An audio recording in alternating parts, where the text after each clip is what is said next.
नमस्कार, आप देख रहे हैं हमारा स्पेशल प्रोग्राम और आपके साथ मैं हूं अर्शिता। मध्य प्रदेश में आगामी विधानसभा चुनाव को लेकर बीजेपी ने अपने प्रत्याशियों की 5वीं सूची जारी कर दी है और इस लिस्ट में 92 उम्मीदवारों के नाम शामिल किए गए हैं। इसी पर अधिक जानकारी के लिए मेरे साथ जुड़े हैं मेरे संवाददाता संदीप नागर। तो आइए जानते हैं संदीप से कि किन किन प्रत्याशियों के नामों पर अंतिम मुहर लगाई गई है। तो संदीप, कौन कौन से ऐसे प्रत्याशी हैं जिनको 5वीं सूची में स्थान मिला है? हर्षिता, मैं आपको बता दूं कि मिशन 2023 के लिए बीजेपी ने अपने 5वीं सूची जारी कर दी और जिसमें 92 प्रत्याशियों का नाम शामिल किया गया है।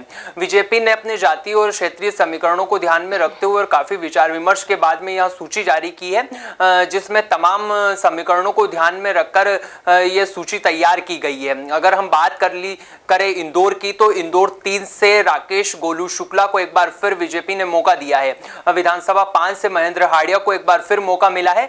महू से उषा ठाकुर को प्रत्याशी बनाया गया है। यहां शिवराज सरकार में मंत्री भी हैं। जोबट विधानसभा से विशाल रावत एक बार फिर चुनाव मैदान में होंगे और यहां चुनाव मैदान संभालते नजर आएंगे। नेपानगर से मंजू राजेंद्र को जगह दी गई है। तो ऐसे तमाम वो चेहरे हम सबके सामने अब क्लियर हो गए हैं जो चुनाव मैदान में उतारकर बीजेपी की नैया को पार लगाते हुए नजर आएंगे। और बीजेपी ने जिस तरीके से 2 दिन की एक गहरी बैठक और विचार विमर्श किया है, इसके बाद में ये तमाम नाम हम सबके सामने स्पष्ट हो गए हैं और ये तमाम नेता जो अब है विधानसभा चुनाव में हम सबके सामने उतरते हुए बीजेपी की कमान संभालते हुए नजर आएंगे।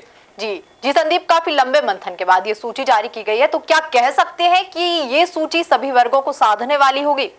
देखिए, बीजेपी की जिस तरीके से 4 सूची आई थी और जिस तरीके से बीजेपी में बगावत के सुर तेज हुए थे, उसके बाद में बीजेपी लगातार अपने प्रत्याशियों के लिए गहरा विचार विमर्श कर रही थी और उसका नतीजा ये था कि बीजेपी को इतना लंबा वक्त लेना पड़ा और उसके बाद में ये 5वीं सूची जो है आज जारी की गई है और इसमें 92 नाम है। यानी कि बीजेपी ने काफी गहरा विचार विमर्श किया है, जातीय समीकरणों को ध्यान में रखा है, क्षेत्रीय समीकरणों को ध्यान में रखा और तमाम अपने नेताओं को साधने के साथ साथ तमाम उन चीजों को ध्यान में रखकर यह सूची तैयार की गई है और ये सूची हम सबके सामने आई है। अगर बात कर ली जाए इस सूची की, तो लगभग बीजेपी ने अपने 228 प्रत्याशियों को चुनाव मैदान में उतार दिया और ये स्पष्ट हो गया, यानी 2 सीटें बची हुई है जो अभी होल्ड पर हैं। अगर वहीं बात कर ली जाए तो बीजेपी ने ओपीएस भदौरिया का टिकट भी इसमें काटा है, वहीं आकाश विजयवर्गीय का टिकट भी बीजेपी की ओर से इस बार काटा गया है। जी संदीप, जिस तरह से देखिए तमाम बड़े चेहरों को भी इस सूची में मौका दिया गया है और कुछ लोगों का, जैसा कि आपने बताया, कि टिकट भी काटा गया है, तो इसके बाद क्या भाजपा में विरोध के स्वर भी उठते दिखाई देंगे? देखिए, बीजेपी हो या कांग्रेस, दोनों ही राजनीतिक पार्टियों ने जब भी अपनी सूची जारी की है तब मध्य प्रदेश के जो नेता हैं और उनके विरोध के स्वर हम सबको देखने को मिले हैं। लिहाजा अब ये देखने वाली बात होगी कि बीजेपी की ये जो 5वीं सूची आई है, इसके बाद में क्या नए समीकरण बनते हैं और कौन कौन से नाराज नेता इस सूची को देखने के बाद हम सबके सामने आते हैं। क्योंकि ये देखा गया है कि बीजेपी की हो या कांग्रेस की, अगर कांग्रेस की 2 सूची आई है तो उसमें भी अनेक सारे नेताओं ने अपनी पार्टी से रुख मोड़ा है और अगर बीजेपी की 4 सूचियों की बात कर ली जाए तो 4 सूचियों के आने के बाद भी कहीं ना कहीं आला नेताओं ने पार्टी का दामन छोड़कर दूसरी पार्टी की ओर रुख किया है। यानी कि दोनों ही पार्टियों को अगर देखा जाए तो दोनों ही पार्टियों के नेता की जब भी सूची आई है, नेता कहीं ना कहीं बेकरार हुए हैं और उन्होंने दूसरी पार्टी की ओर रुख किया है। यानी कि बीजेपी की जो 5वीं सूची आई है, इसके बाद में बगावत के सुर कहीं ना कहीं उठते नजर आएंगे, लेकिन जितना विरोध 4 सूचियों को देखने के बाद हुआ था उतना शायद विरोध ना हो, क्योंकि बीजेपी ने काफी गहरा विचार विमर्श किया है और अपने नेताओं को, तमाम अधिकारियों और नेताओं को साधने के बाद ये सूची जारी की है। जी, काफी लंबे समय के बाद बीजेपी की ओर से ये सूची जारी की गई है जिसमें काफी विचार विमर्श भी किया गया है। तो अब इसके बाद बीजेपी का जीत के लिए किस तरह की रणनीति तैयार की गई है?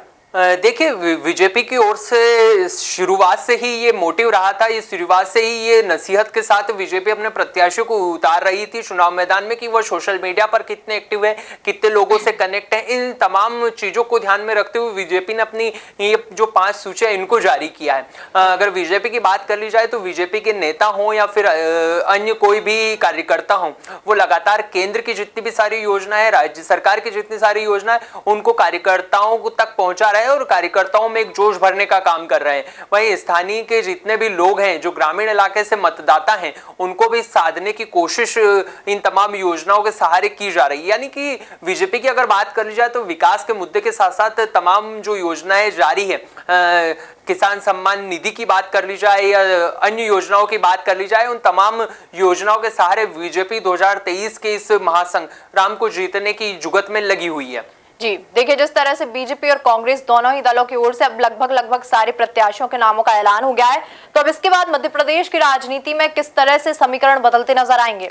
देखिए, अगर दोनों ही राजनीतिक पार्टियों की बात कर ली जाए तो दोनों ही राजनीतिक पार्टियों ने लगभग अपने प्रत्याशियों को चुनाव मैदान में उतार दिया है। वहीं आम आदमी पार्टी भी इस विधानसभा चुनाव में दम भरती हुई नजर आ रही है। यानी कि कहीं ना कहीं अगर देखा जाए तो आम आदमी पार्टी दोनों ही राजनीतिक पार्टियों जो मुख्य तौर पर चुनाव मैदान में है, इनका समीकरण बिगाड़ सकती है, क्योंकि जितने भी बगावती नेता हैं, इनमें से बहुत सारे जो नेता को अगर देखा जाए तो वो बीजेपी हो या कांग्रेस, दोनों ही राजनीतिक पार्टियों से मुख मोड़कर आम आदमी पार्टी की ओर रुख किया है।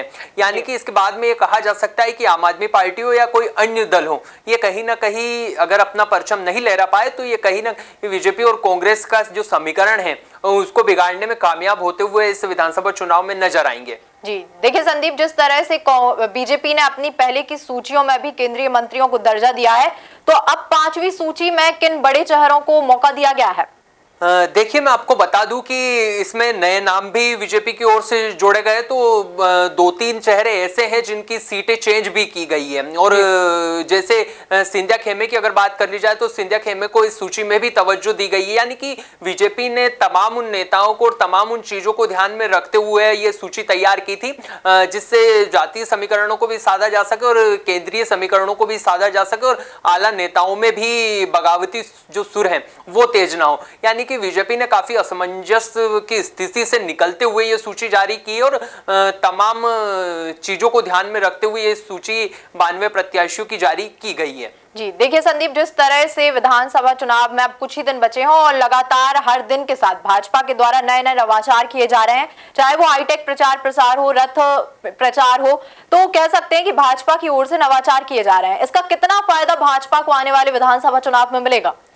देखिए, मैं आपको बता दूं कि बीजेपी हमेशा से ही चुनाव प्रचार हो या नहीं हो, हमेशा से एक्टिव मोड में नजर आती है और उसका नतीजा हमको विधानसभा चुनाव हो या फिर कोई अन्य चुनाव हो उसके बाद में नजर भी आता है। और बीजेपी जिस तरीके से इस विधानसभा चुनाव में पूरे सोशल मीडिया कैंपेनिंग के जरिए अपने प्रचार कर रही है, प्रचार प्रसार कर रही है और केंद्र की जितने भी जनहितैषी योजनाएं उनके बारे में लोगों को जानकारी दे रही है, काफी महत्वपूर्ण भी है, क्योंकि लोगों को कहीं ना कहीं बीजेपी कनेक्ट करने में सफल हो पाती है और उसका नतीजा विधानसभा चुनाव में देखने को मिलता है। और यही कारण है कि ये जो 5वीं सूची को अगर हम देखेंगे तो तमाम उन चेहरों को जगह दी गई है, तवज्जो दी गई है जो सोशल मीडिया पर काफी एक्टिव रहते थे, स्थानीय कार्यकर्ताओं से लगातार जुड़े रहते थे।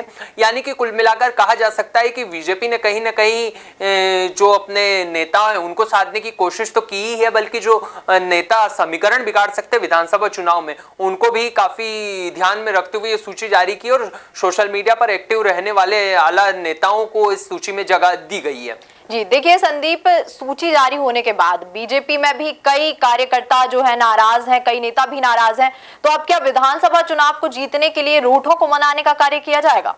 देखिए, बीजेपी में लगातार, बीजेपी हो या कांग्रेस, दोनों ही राजनीतिक पार्टियों में रूठों की जो कवायद है वो लगातार जारी है। विधानसभा चुनाव के जब से ऐलान हुए हैं, रूठों के मनाने की कवायदें भी लगातार बीजेपी करती हुई नजर आ रही है। लोगों के घरों पर जाकर नेताओं को मनाया जा रहा है, तो वहीं अन्य तरीके से भी लगातार जो केंद्र के नेता हैं, जो आला अधिकारी जो प्रचार कर रहे हैं, वो लगातार रूठों को मनाने की कोशिश में लगे हैं। अब ये 5वीं सूची हम सबके सामने और लगभग सब चेहरे स्पष्ट रूप से सामने आ चुके हैं। बीजेपी ने 228 चेहरों को चुनाव मैदान में उतार दिया है। लिहाजा अब देखना होगा कि कितने नेता रूठकर सामने आते हैं और कौन कौन नेता बगावती सुर अपनाते हैं और उसके बाद में बीजेपी इनको मनाने की कोशिश करती है या फिर ये नेता दूसरी राजनीतिक पार्टियों की ओर अपना रुख करते हुए नजर आते हैं। जी आखिरी सवाल संदीप आपसे कि बीजेपी की ओर से अभी भी 2 सीटों पर नामों का ऐलान होना बाकी है, कब तक ये नाम घोषित किए जा सकते हैं? देखिए, मैं आपको बता दूं कि बीजेपी ने काफी गहरे विचार मंथन के बाद में अपनी 5वीं सूची जारी की और इसके बाद में अब ये उम्मीद जताई जा रही है कि बीजेपी 2 से 3 दिनों के अंदर यहाँ अपने जो 6ठी सूची, जिसमें लगभग 2 नाम होंगे या फिर चेहरे बदलने वाले नाम होंगे, उनको जारी कर सकती है। और बीजेपी लगभग इस बार चुनावी मोड में नजर आ चुकी है, यानी कि ये 2 नाम है, इन पे ज्यादा विचार विमर्श नहीं किया जाएगा, क्योंकि बीजेपी ने पहले ही अपने जो तमाम नाम है उनको अंतिम मोहर लगाकर मध्य प्रदेश के चुनावी समर में भेज दिया है। यानी कि अब 2 से 3 दिनों के बीच में ये 6ठी सूची आ जाएगी और इसमें भी 230 विधानसभा से बीजेपी के जितने भी प्रत्याशी वो हम सबके सामने नजर आएंगे। जी, धन्यवाद संदीप तमाम जानकारी के लिए। मध्य प्रदेश में विधानसभा चुनाव की उल्टी गिनती शुरू हो चुकी है और ऐसे में आखिरकार बीजेपी की ओर से 5वीं सूची भी जारी हो चुकी है।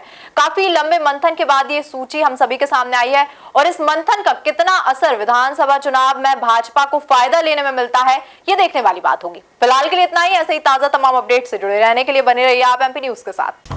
एमपी की नब्ज, एमपी का हाल, मध्य प्रदेश की हर खबर एमपी न्यूज टीवी के साथ। लगातार खबरों के लिए सब्सक्राइब करें हमारा YouTube channel MP news TV. Latest updates के लिए बेल आइकन दबाना जरा भी न भूलें।